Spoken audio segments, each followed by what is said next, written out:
मधुबन के बाबा मुरली वाले, आपका क्या कहना, आपका क्या कहना। ओम शांति। 1 जनवरी 2024।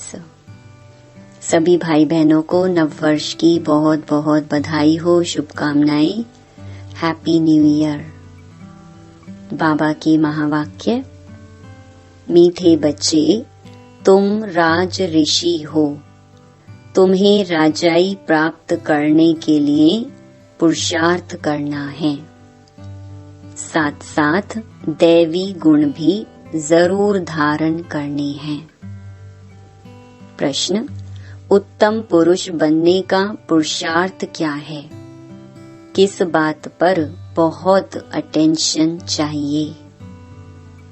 उत्तर, उत्तम पुरुष बनना है तो पढ़ाई से कभी रूठना नहीं। पढ़ाई से लड़ने झगड़ने का ताल्लुक नहीं। पढ़ेंगे लिखेंगे होंगे नवाब, इसलिए सदा अपनी उन्नति का ख्याल रहे। चलन पर बहुत अटेंशन चाहिए। देवताओं जैसा बनना है तो चलन बड़ी रॉयल चाहिए। बहुत बहुत मीठा बनना है। मुख से ऐसे बोल निकले जो सबको मीठे लगे, किसी को दुख ना हो। ओम शांति। मीठे मीठे रूहानी बच्चों प्रति बाप बैठ समझाते हैं और पूछते हैं कि आपकी बुद्धि का ठिकाना कहाँ है।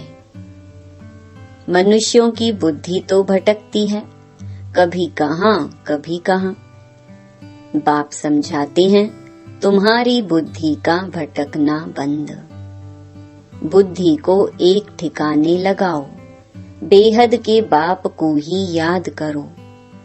यह तो रूहानी बच्चे जानते हैं, अब सारी दुनिया तमो प्रधान है। आत्माएं ही सतो प्रधान थी, नंबरवार पुरुषार्थ अनुसार। अब तमो प्रधान बनी है, फिर बाप कहते हैं सतो प्रधान बनना है, इसलिए अपनी बुद्धि को बाप के साथ लगाओ। अब वापस जाना है और कोई को भी पता नहीं कि हमको वापस घर जाना है। और कोई भी नहीं होगा जिसको डायरेक्शन मिलते हो कि बच्चे मुझ बाप को याद करो। कितनी सहज बात समझाते हैं। सिर्फ बाप को याद करो तो तुम्हारे विकर्म विनाश हो जाएंगे और कोई ऐसे समझा न सके। बाप ही समझाते हैं। जिसमें प्रवेश किया वह भी सुनते हैं। पतित से पावन बनने की और उस पर चलने की सबसे अच्छी मत बाप देते हैं। बाबा कहते हैं, बच्चे तुम ही सतो प्रधान थे, अब फिर बनना है। तुम ही आदि सनातन देवी देवता धर्म के थे, फिर 84 जन्म भोग कौड़ी मिसल बन पड़े हो। तुम हीरे मिसल थे, अब फिर बनना है। बाबा बहुत सिंपल बात सुनाते हैं कि अपने को आत्मा समझो।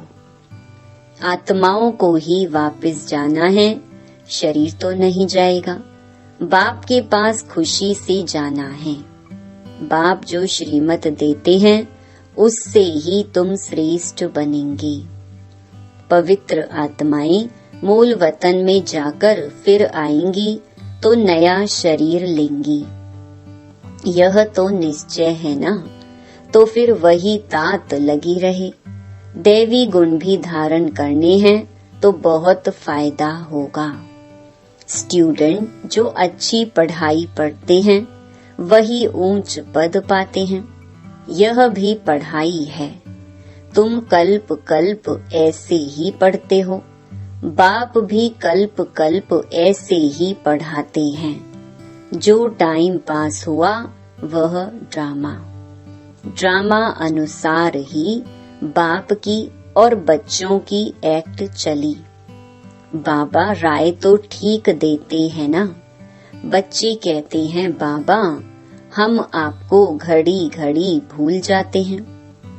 यही तो माया के तूफान हैं। माया दीवा बुझा देती है। बाप को क्षमा भी कहते हैं, सर्वशक्तिमान अथॉरिटी भी कहते हैं। जो भी वेद शास्त्र हैं सबका सार बतलाते हैं, वह नॉलेजफुल है। सृष्टि के आदि मध्य अंत का राज समझाते हैं। यह ब्रह्मा बाबा भी कहेंगे, हम बच्चों को समझाते हैं।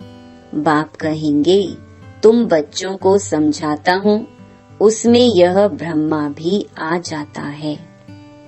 इसमें मूंझने की बात नहीं, यह है बहुत सहज राजयोग। तुम राज ऋषि हो। ऋषि पवित्र आत्मा को कहा जाता है। तुम्हारे जैसा ऋषि तो कोई हो ना सके। आत्मा को ही ऋषि कहा जाता है, शरीर को नहीं कहेंगे। आत्मा है ऋषि, राज ऋषि। राज्य कहाँ से लेते हैं? बाप से। तो तुम बच्चों को कितनी खुशी रहनी चाहिए। हम शिव बाबा से राज्य भाग्य ले रहे हैं। बाप ने स्मृति दिलाई है, तुम विश्व के मालिक थे, फिर पुनर्जन्म लेते लेते नीचे उतरते आए हो। देवताओं के चित्र भी हैं। मनुष्य समझते हैं यह ज्योति ज्योत समा गई। अब बाप ने समझाया है, एक भी मनुष्य ज्योति ज्योत नहीं समाता। कोई भी मुक्ति जीवन मुक्ति पा नहीं सकते। तो सारा दिन अंदर में बच्चों के विचार चलने चाहिए। जितना याद में रहेंगे उतना खुशी होगी। पढ़ाई पढ़ाने वाला देखो कौन है। श्री कृष्ण को लॉर्ड कृष्णा भी कहते हैं। भगवान को कभी लॉर्ड नहीं कहेंगे, उनको गॉड फादर ही कहते हैं। वह है हेवनली गॉड फादर। तुमको अब दिल से लगता है कि वही हेवनली गॉड फादर हेवन अर्थात दैवी राजधानी स्थापन कर रहे हैं। सतयुग में दूसरा कोई धर्म था नहीं। चित्र भी इन देवताओं के हैं। उनको ही आदि सनातन देवी देवता कहा जाता है। यह विश्व के मालिक थे। उन्हों को कहेंगे सतयुगी, तुम हो संगम युगी। तुम जानते हो बाबा हमको राइटियस बनाते हैं। तुम राइटियस बनते जाते हो। विकारी को अनराइटियस कहा जाता है। यह देवताएं पवित्र हैं। लाइट भी पवित्रता की दिखाई है। अनराइटियस माना एक भी कदम राइट नहीं। शिवालय से उतर वैशाल्य में आ जाते हैं। यह बातें नया कोई समझ ना सके जब तक तुम उनको बाप का परिचय अच्छी तरह ना दो कि वह है हेवनली गॉड फादर। हेवन और हेल दोनों अक्षर हैं, सुख और दुख, स्वर्ग और नर्क। तुम जानते हो भारत में सुख था, अभी दुख है। फिर बाप आकर सुख देते हैं। अब दुख का समय खत्म होना है। बाबा बच्चों के लिए सुख की सौगात ले आते हैं। सबको सुख देते हैं, तब तो सब उनकी बंदगी करते हैं। सन्यासी उदासी भी तपस्या करते हैं। उनको भी कोई न कोई आश जरूर रहती है। सतयुग में ऐसी कोई बात नहीं। वहाँ और कोई धर्म वाले होते ही नहीं। तुम तो अब पुरुषार्थ कर रहे हो नई दुनिया में जाने के लिए। जानते हो वह है सुख धाम, वह है शांति धाम, यह है दुख धाम। तुम अभी संगम पर हो, उत्तम पुरुष बनने के लिए पुरुषार्थ कर रहे हो। पुरुषार्थ बहुत अच्छी रीति करना है, पढ़ाई से कभी रूठना नहीं है। कोई से अनबनी होती है तो पढ़ाई नहीं छोड़नी चाहिए। पढ़ाई से लड़ने झगड़ने का ताल्लुक नहीं है। पढ़ेंगे लिखेंगे होंगे नवाब। लड़ेंगे झगड़ेंगे तो नवाब कैसे बनेंगे?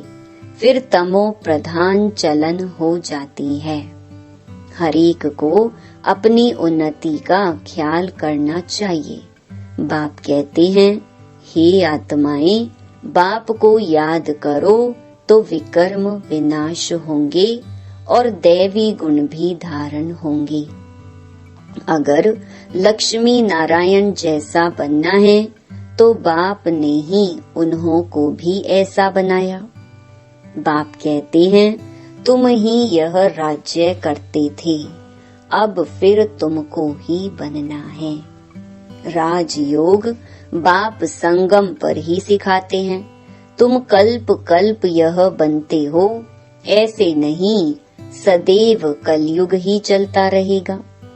कलयुग के बाद सतयुग, यह चक्कर फिरता है जरूर। सतयुग में मनुष्य कम थे, अब फिर जरूर कम होने चाहिए। यह तो सहज समझने की बातें हैं। बीती हुई कहानी सुनाते हैं। छोटी सी कहानी है, वास्तव में है बड़ी, परंतु समझने में छोटी है। 84 जन्मों का राज है। तुमको भी आगे मालूम नहीं था, अब तुम समझते हो। हम पढ़ रहे हैं, यह है संगम युग की पढ़ाई। अब ड्रामा का चक्कर फिरकर आया है, फिर सतयुग से लेकर शुरू होगा। इस पुरानी सृष्टि को बदलना है। कलयुगी जंगल का विनाश होगा, फिर सतयुगी फूलों का बगीचा होगा। फूल दैवी गुण वाले को कहा जाता है, कांटा आसुरी गुण वाले को कहा जाता है। अपने को देखना है, मेरे में कोई अवगुण तो नहीं है। अभी हम देवता बनने लायक बन रहे हैं, तो दैवी गुण जरूर धारण करना पड़े। बाप टीचर सतगुरु बनकर आते हैं तो कैरेक्टर जरूर सुधारना पड़े। मनुष्य कहते हैं सबके कैरेक्टर खराब हैं, लेकिन अच्छा कैरेक्टर किसको कहा जाता यह भी नहीं जानते। तुम समझा सकते हो, इन देवताओं के कैरेक्टर अच्छे थे ना। यह कभी किसको दुख नहीं देते थे। कोई की चलन अच्छी होती है तो कहते हैं यह तो जैसे देवी है, इनके बोल कितने मीठे हैं। बाप कहते हैं तुमको देवता बनाता हूँ तो तुमको बहुत मीठा बनना पड़े। दैवी गुण धारण करने हैं, जो जैसा है वैसा ही बनाएंगे। तुम सबको टीचर बनना है, टीचर के बच्चे टीचर। तुम पांडव सेना हो ना। पंडों का काम है सबको रास्ता बताना। दैवी गुण धारण करने हैं। गृहस्थ व्यवहार में भी रहना है। घर में भी सर्विस कर सकते हो। जो आएंगे टीच करते रहेंगे, पढ़ाते रहेंगे। ऐसे बहुत हैं जो अपने पास गीता पाठशाला खोल बहुतों की सर्विस करते रहते हैं। ऐसे नहीं कि यहाँ आकर बैठना है। कन्याओं के लिए तो बहुत सहज है। मास 2 चक्कर लगाया फिर गए घर। घर का संन्यास तो नहीं करना है। तुमको घर से बुलावा आता है तो जाते हो, तुमको मना नहीं है। इसमें कोई घाटे की कमी की बात नहीं है। और भी उमंग आएगा। हम भी अभी होशियार हुए हैं। घर वालों को भी आप समान बनाकर साथ ले जाएंगे। ऐसे बहुत हैं जो घर में रहकर भी सर्विस करते हैं तो होशियार हो जाते हैं। बाप मुख्य बात समझाते हैं कि अपने को आत्मा समझो और मुझ बाप को याद करो। अपनी उन्नति करनी है। घर में रहने वालों की यहाँ रहने वालों से भी अच्छी उन्नति हो सकती है। तुमको कभी मना नहीं की जाती है कि घर में नहीं जाओ। उन्हों का भी कल्याण करना है। जिनको कल्याण करने की आदत पड़ जाती है वह रह नहीं सकते। ज्ञान और योग पूरा है तो कोई भी बेइज्जती नहीं कर सकते। योग नहीं है तो माया भी थप्पड़ लगाती है। तो घर गृहस्थ में रह कमल फूल समान पवित्र जरूर बनना है। बाबा तो फ्रीडम देते हैं, भल घर में भी रहो। सब यहाँ आकर कैसे रहेंगे? जितने आते हैं उन्हों के लिए उतने मकान आदि बनाने पड़ते हैं। कल्प पहले जो कुछ हुआ है वह रिपीट होता रहेगा। बच्चे भी वृद्धि को पाते रहेंगे। ड्रामा बिगर कुछ होने का नहीं है। यह जो लड़ाइयाँ आदि लगती हैं, इतने मनुष्य आदि मरते हैं, यह सब ड्रामा में नूंद है। जो पास्ट हुआ वह फिर रिपीट होगा। जो कल्प कल्प समझाया है वही अब भी समझाऊंगा। मनुष्य भल क्या भी विचार करे, मैं तो वही पार्ट बजाऊंगा जो मेरा नुंधा हुआ है। ड्रामा में कम जास्ती हो नहीं सकता। जो कल्प पहले पढ़े थे वही पढ़ेंगे। हरेक की चलन से साक्षात्कार भी होता रहता है। यह क्या पढ़ते हैं, क्या पद पाएंगे, अच्छी सर्विस करते हैं, समझो अचानक एक्सीडेंट हो जाता है तो जाकर अच्छे कुल में जन्म लेंगे, बहुत सुखी रहेंगे। जितना सुख बहुतों को दिया है उतना उनको भी मिलेगा। यह कमाई कभी जाती नहीं है। सतयुग में तो जहाँ जीत वहाँ जन्म होगा। बहुतों को सुख दिया होगा तो golden spoon in the mouth मिलेगा। उससे कम तो सिल्वर, उससे कम तो पीतल का मिलेगा। समझ में तो आता है ना कितना हमारा योग है। राजा रानी प्रजा सब बनने वाले हैं। अच्छी रीति नहीं पढ़ेंगे, दैवी गुण धारण नहीं करेंगे तो पद कम हो जाएगा। अच्छे व बुरे कर्म जरूर सामने आते हैं। आत्मा को मालूम है हम कहाँ तक सर्विस कर रहे हैं। अगर अब शरीर छूट जाए तो क्या पद पाएंगे? अभी तुम पढ़कर सुधर रहे हो, कोई तो बिगड़ते भी हैं तो कहेंगे इनकी तकदीर में नहीं है। बाबा तो कितना ऊंच बनाते हैं, साईं के घर से कोई खाली न जाए। अभी साईं तुम्हारे सम्मुख है, कोई को तुम 2 अक्षर भी सुनाओ वह भी प्रजा में आएंगे जरूर। देवी देवता धर्म वाले अब तक आते रहते हैं, परंतु अब पतित होने कारण अपने को हिंदू कहलाते हैं। तुम्हारी बुद्धि में यह ज्ञान ऐसे है जैसे बाबा के पास है। बाप ज्ञान का सागर है। बतलाते हैं यह हिस्ट्री ज्योग्राफी कैसे रिपीट होती है। टीचर भी स्टूडेंट की पढ़ाई से जान जाते हैं कि यह कितने मार्क्स से पास होंगे। हर एक खुद भी जानते हैं। कोई दैवी गुणों में कच्चे हैं, कोई योग में कच्चे हैं, कोई ज्ञान में कच्चे हैं। कच्चे होने से नापास हो जाएंगे। ऐसे भी नहीं आज कच्चे हैं कल पक्के नहीं हो सकते। गैलप करते रहेंगे। खुद भी फील करते हैं हम जहाँ तहाँ से फेल हो आते हैं। फलाने हमसे होशियार हैं, सीख कर होशियार भी हो सकते हैं। अगर देह अभिमान होगा तो फिर क्या सीख सकेंगे। मैं आत्मा हूँ, यह तो एकदम पक्का कर दो। बाप ने स्मृति दिलाई है। बाप कहते हैं, मुझे याद करो तो विकर्म विनाश होंगे, फिर दैवी गुण धारण होंगे।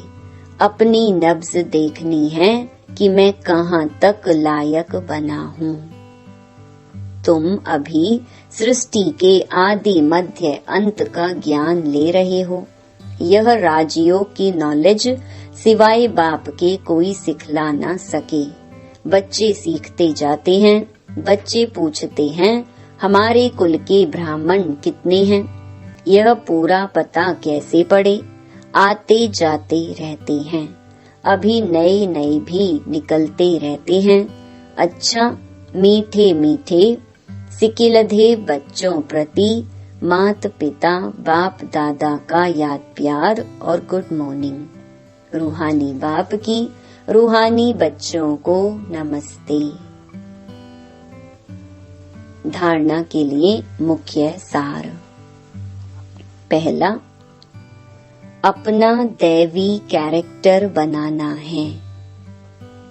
दैवी गुण धारण कर अपना और सर्व का कल्याण करना है। सबको सुख देना है।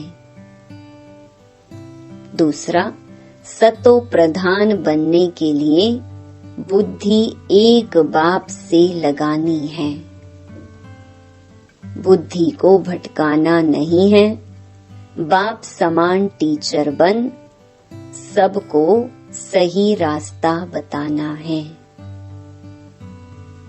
वरदान, चलते फिरते अपने द्वारा अष्ट शक्तियों की किरणों का अनुभव कराने वाले फरिश्ता रूप भवा। जो बहुत कीमती मूल्यवान बेदाग डायमंड होता है, उसे लाइट के आगे रखो तो भिन्न भिन्न रंग दिखाई देते हैं।